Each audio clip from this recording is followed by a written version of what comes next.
I will call this meeting of the Hingham Select Board to order. It is 6:30 p.m. on April 28th, 2022. This meeting is being held remotely as an alternate means of public access pursuant to an order issued by the Governor of Massachusetts, dated March 12, 2020, suspending certain provisions of the open meeting law. You are hereby advised that this meeting and all communications during this meeting may be recorded by the town of Hingham in accordance with the open meeting law. If any participant wishes to record this meeting, please notify the chair at the start of the meeting in accordance with Mass General Laws, Chapter 30A, Section 20F, so that the chair may inform all other participants of said recording. I see no one else, but I will ask if anyone else is recording this meeting. The answer is none. Members of the Select Board participating this evening are Bill Ramsey, Liz Klein, and myself, Joe Fisher. The item that we need to discuss is to consider approval of the sale and issuance of the bond anticipation notes that occurred this afternoon. Was it this afternoon or this morning? I'm not sure. It was this morning, I think. Yeah, this morning, 11. This morning. Yes. There was 4 bidders for our bands, for the bonds, and the lowest bidder was Bank of America NA with a coupon of 2.17%, no premium, so the net interest cost would be 2.17%. This is a bit higher than what we've experienced last year, and in fact in a few prior years, in part because of the volatility of markets given current events in the world. The showing that we had for our bands was reported to be quite strong. And so with that, I will take any questions. I'm actually going to start with Sue, if there's anything you wanted to add, or with Jean, if there's anything you wanted to add. No, you said it. You said it well. Yes, unfortunately, with the volatility of the world, and still with the epidemic and rising interest costs, our bands were a lot higher than last year, 2% higher actually. But you know, we did get 4 bids, so it was subscribed 4 times. So the net interest cost is 2.17, which is still not a bad rate for a AAA bond rating. Jean, did you want to add anything? You are muted, Jean. You're muted. I would reiterate that in the current interest rate market, we attracted a really good rate. Yeah. That's the best you can do. As our financial advisors told us this morning, you know, short-term rates have been escalating since January. They're continuing to escalate. They are, most short-term notes are going over 2%. So for us to come in with competitive bids, you know, at the bottom end of where the market is right now for short-term notes is once again a credit to the town's strong financial strength. And, you know, I think we should feel very good about it, even though, as Sue said, it's a little disappointing. You get used to those really low rates, but this is a good rate in this market. Bill, any questions? I just out of curiosity, obviously we talk a lot about our AAA. We're very proud of it. Did our advisors tell us what the rate would be if we were AA or not AAA? They did not, but let me see here. Bear with me. If we were on a national level, the AAA rate, and it varies state by state. On a national level, the AAA rate was 1.94 yesterday. It actually is up today, but using yesterday's information, if it was not AAA, but what the next level is actually called insured, it's up as of yesterday, 2.16. We did not ask for what the less than AAA rate would have been today. but it's typically appreciably higher. Okay. Thank you. Liz, Thank you for explaining it and giving your insight to Sue and Jean. I think I share your sentiments. It's certainly disappointing to see because we're used to the lower rates, but it's not terribly surprising. I guess in terms of when we lock in the rates, do we have any flexibility in terms of that timing? well, this rate is locked in now. Right, but I mean, did it have to be today, or is that something, how do we plan for that? I Well, can we were- handle that. Oh, I'm Okay. sorry. No, go ahead, Jean. So we usually, we're renewing a note, which was a 1-year note, which is maturing on May, I think it's May 12th.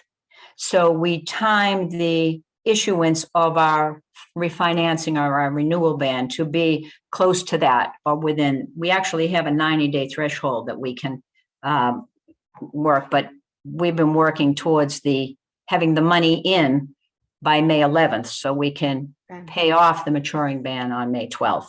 And that's how we time the sales generally. Okay, But I think, Liz, where you were going was if we can anticipate that rates will be going up and there is some period of time that we have to do this financing,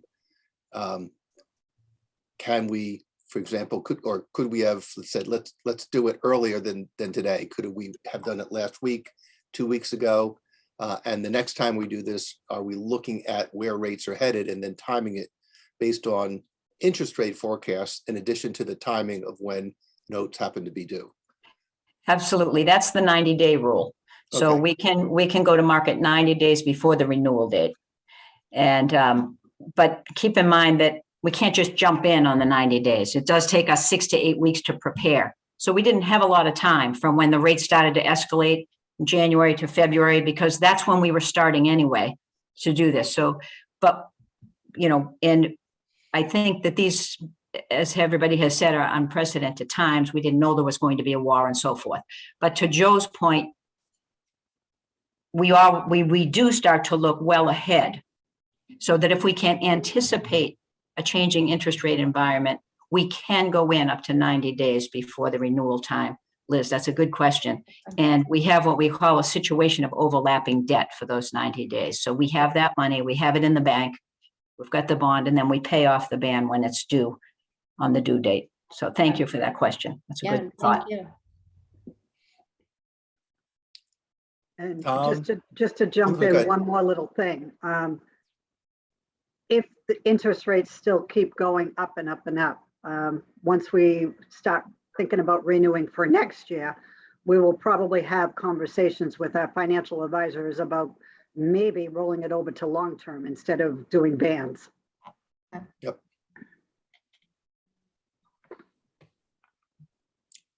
Tom, Michelle, or Art, anything you wanted to add? Nope, thank you. I think Jean and Sue summed it up well, and you, thank you. Sue, how long would the long-term, how long could we go long-term if we had to? 20 years. We could do Well, 20 years. It all depends. Some of the bans, if they've already been rolled over 3 or 4 years, then we can only go for those. We can only do, then we would roll over a bond, and that would be like 16 years. Altogether, with the short-term and long-term, it would have to equal 20 years. Got it. Thanks.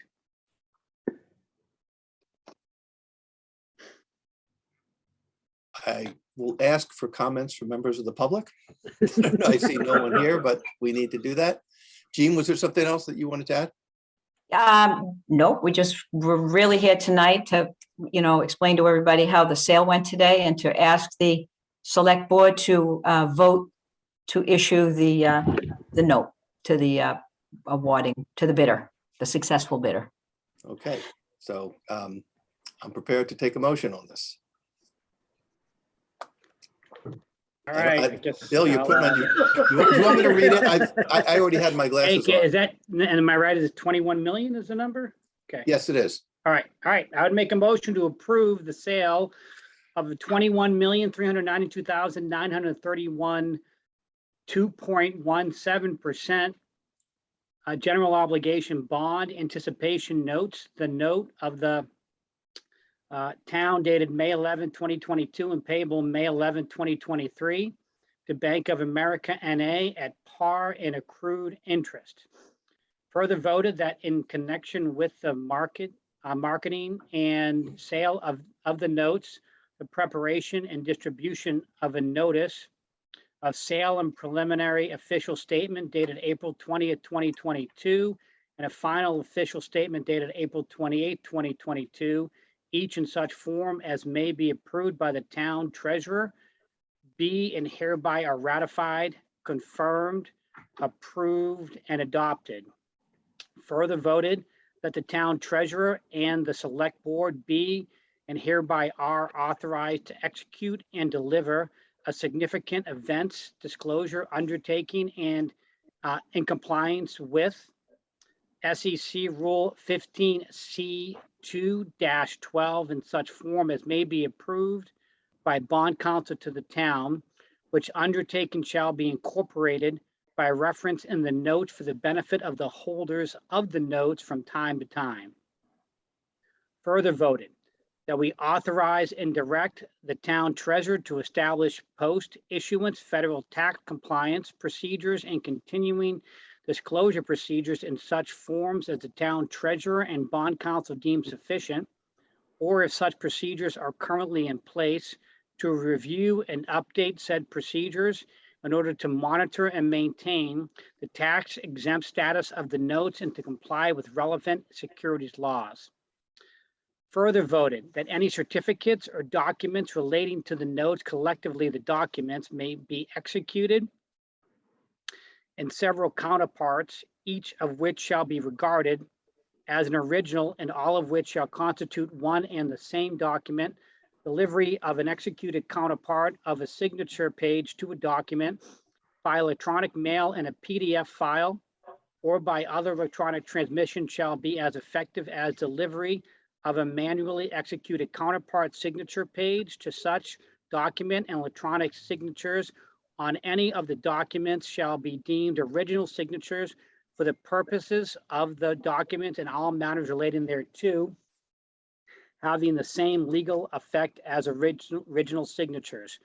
Further voted that each member of the select board, the town clerk, and the town treasurer be and hereby are authorized to take any and all such actions and execute the delivery of such certificates, receipts, or other documents as may be determined by them or any of them to be necessary or convenient to carry into effect the provisions of the foregoing votes.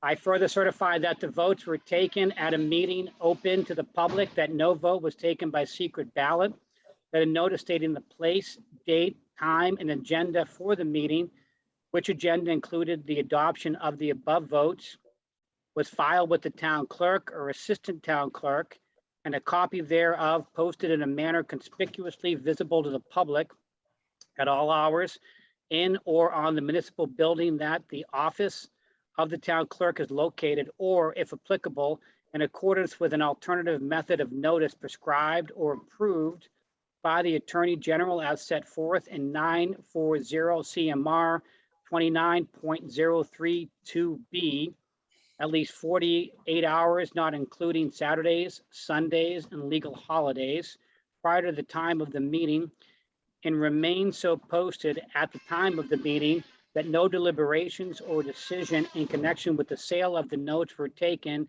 in executive session, all in accordance with General Law, Chapter 30A, Section 18-25 as amended. Second. Roll call vote. Bill, Aye. Liz, Aye. and Joe. Aye. Bill, do you mind reading that one more time? I think I missed something. Sorry, Bill, I didn't realize how long it I was. feel like Will Ferrell in that movie when he's exhausted at the end. Okay. So I think actually, Michelle, that the last paragraph that Bill read is not part of the motion. It is what will be affirmed by you when we submit the this vote in for the Yeah, that's true. Oh, It- part of the statement. It's Yeah. part of the certification. It's fine that it's part of the vote, but we need to call it out as actually a separate part. So then the next item on our agenda is the, Did you actually vote it? I'm sorry if you did. yes, it was voted unanimously. Okay, We did sorry. a roll call vote. Would you like us to do it again for you? No, I'm good, thank you. Okay. Sorry, I just didn't hear. We're good at that. Okay. The next item is to consider the 2022 annual town meeting warrant article 11, which involves a transfer of funds to the reserve fund. And Tom or Michelle, can you explain what we're doing there? Sure. So, so annually, at the end of the fiscal year, we have to do an accounting and figure out where we're at in terms of all of the unknown expenses that we get during the course of the year. Snow and ice budget, the legal budget, things like workers' compensation accounts, all those types of things that you can't really foresee. So we take our best guess when we're putting the budget together, and sometimes we're short, sometimes we're long. This year we were short by a pretty standard amount, about $850,000 that we're asking for. So 950, 950. Sure. yes. You got, we had to update it because of legal. Oh, okay. All right. Yeah, it was 850 before. I Yes, saw it that. was. All right. So $950,000, $820. Yeah, what we're doing here is we're taking from fund balance, the existing fund balance, and adding it to the FY22, so the existing year's reserve fund, so that we can use, so that the reserve fund is big enough to pay for all the unforeseen things that happened during the course of the year. One of the big ones that happened this year was that windstorm. We got hit pretty hard with that windstorm and those costs. We were hoping they would be reimbursable by FEMA, but the county didn't incur enough costs to trigger the reimbursement program at FEMA. So we had to eat all of those costs ourselves. So that was tough. But happy to take any questions if there are any. Liz? I just had a question, and it's probably related to what you just said, but on one page in the packet, it says for fiscal year 2022, the amount was 850, 820. Yeah, Yeah. I think that just. Is that that was the original estimate, but it's actually 950, 820? Yep. Okay. Got it. Thank you. And this is all for the current fiscal year. Yes. That's right. Yep. Yeah. Bill, any questions? No, I was gonna say, it seemed to me like we had more snow and ice events this year. So is the vast majority of this snow and ice deficit? Between the windstorm in October and snow and ice, it's 850,000. Okay, yeah. Now, we already have 584,000 left in the reserve fund right now. We are Okay. now adding 950,000. And 850,000 is from DPW, the snow and ice and the windstorm. Okay, yeah, it just seemed to me like we had a lot more expense there than the last couple of years. Yeah, I will say Chief Murphy did allude to the fact that the blizzard in January possibly could be a FEMA reimbursement. Yep. Up to possibly. Possibly. $1 million. And that would be for police, fire, and snow and ice. And but what we was the won't be- number? What was a possible number? I didn't hear that, You Tom. said possibly $1 million, right? I thought he said 400,000. Oh, was it? I thought he said $1 million yesterday. Okay, 400,000. I like $1 million better. Yeah, I so do do I. too, I'll talk but- to you. But when that money comes in, if we get it, it'll drop straight to fund balance. As we're taking this from fund balance, that would go straight to fund balance, so it becomes, Have we made applications for that Yes. reimbursement? They haven't even determined whether it is FEMA reimbursable yet. So we probably won't see that at least for another year. Okay, all of our paperwork has been tracked. We know exactly what our expenses were, and we're ready to request when and if and when they deem it. Yeah. Eligible. Okay. okay. Any questions from members of the public? Seeing none. Liz, you're going to do this motion. Yeah, I'll take It's a this. real- Bill, it's a don't really worry. I got long it. I got it. I got this. Hey, Take a drink of water first, Liz. Now, it's gonna be a long-winded. Okay. I'll make a motion to recommend favorable action on Article 11. second. You want to repeat that, Liz? I'm not sure I heard that. No, I did hear it. Okay, roll call vote. Liz, Aye. Bill, Aye. and Joe. Aye. Approved. And just so we're clear, Tom, we did not need the dollar amount in our motion. Is that correct? That's right, yep. Okay. So we have 10 minutes until the moderator meeting. Yes, and Yes. it's in a different Zoom meeting. actually. Yeah, yes, it is. Any further items that we need to discuss? I don't think so. Okay, we're good. Tom, I don't think you got the temperature up as high as you needed to for the annual town meeting. It's back to 54. I don't know what happened. I know. As long as it's not gonna rain, we're good. Yes, I know, exactly. that's true. Okay, then I'm gonna I be in will, layers. yes, that's exactly right. So I will take them. Are you in your car? You are in your car. Yes. Yes, Joe, I am. I didn't quite get to my destination, so I joined the meeting on time. Okay, then I'll take a motion to adjourn and we'll see everyone back at 7, and then we will need to open up our meeting then as a new meeting. All right, I'll make a motion to adjourn. Second. Roll call vote. Liz, Aye. Bill, Aye. Joe, aye. We are adjourned. See you in now 8 minutes. Thanks. Thank you.